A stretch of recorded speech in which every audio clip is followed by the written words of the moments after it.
What's up, skiers? Joe Johnson here, and we are back for another week of On the Lift With. Sitting beside me this week, the one and only Brody Levin. Joe. What's going on, Brody? Doing awesome, man. Good to be here. Good, good. Well, let's kick things off.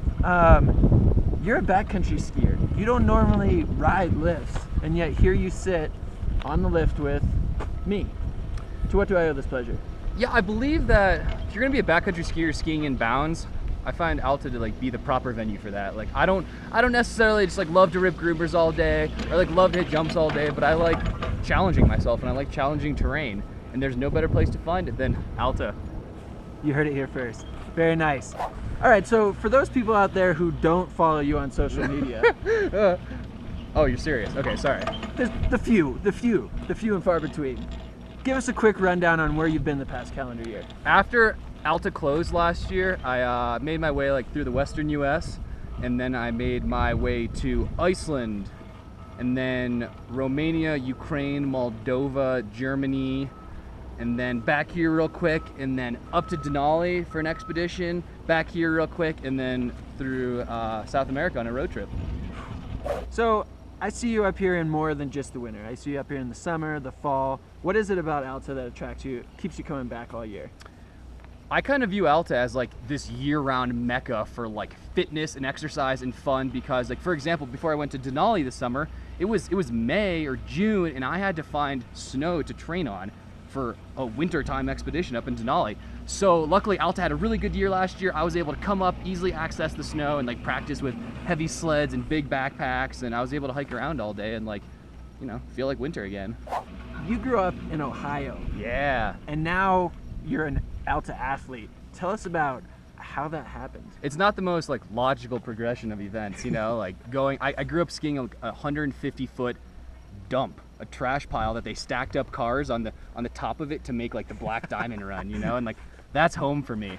So to suddenly be finding me at what is undoubtedly the best skiing in North America is kind of a rush for me, I was a park skier in Ohio, I was a park skier in New England, and then I moved out here to go to Westminster for college, and found myself skiing at Alta because I wanted to hit the pow jumps and drop cliffs and everything. And as my skiing has kind of transitioned into this more technical and steep and backcountry skiing, Alta's allowed me to make that transition without changing resorts. So word on the street is that you just signed a big new deal with Salomon. Yeah. Tell us a little bit about it. I was just hired as their first ever 4-season athlete, which is a huge honor to me because it's Salomon, right? I wanted the first 1080s that came out so badly in Ohio. There was one kid ripping around my hill with them, and now they're making all this gear for me to use year round, whether I'm trail running or climbing or actually climbing in the mountains or skiing or backcountry skiing or resort skiing. They make this full spectrum of gear that I'm able to use, and yeah, my job is to now promote it year round, which I love doing. Something most people may not know about you, because you probably don't talk about it a lot. You're a vegetarian. Yeah. That obviously has to be difficult sometimes. When you come up to Alta, where do you choose to eat? What's that joke? How do you know someone's a vegetarian? Because they'll tell you in the first 2 seconds you meet them. I try not to do that. No, right here at the Watson Shelter, we have vegetarian chili, and I like to get it on the fries and get some veggie chili cheese fries, and yeah. It's good stuff. Yeah. I think the French fries at Watson Shelter are probably the best in Utah. Hands down. So let's chat about social media. That's kind of how you've made a name for yourself, specifically on Instagram. You have 30,000 some followers or something like that. How did you get to that level? Shameless self-promotion. Nice. At Brody Levin, BrodyLevin.com, Facebook.com/BrodyLevin. Was it one photo? People say that Instagram looks for consistency, but can you remember one specific photo where you got more likes than any other photo and then you felt like it was gaining momentum after that? Oh, I do remember the first photo that got a lot of attention, and it was actually one that I took in the Ho here at Alta.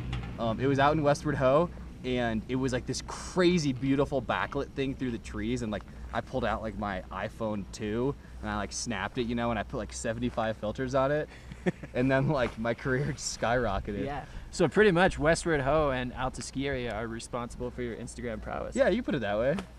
All right, skiers, it's been a blast. I'm Joe Johnson. This is Brody Levin. .com.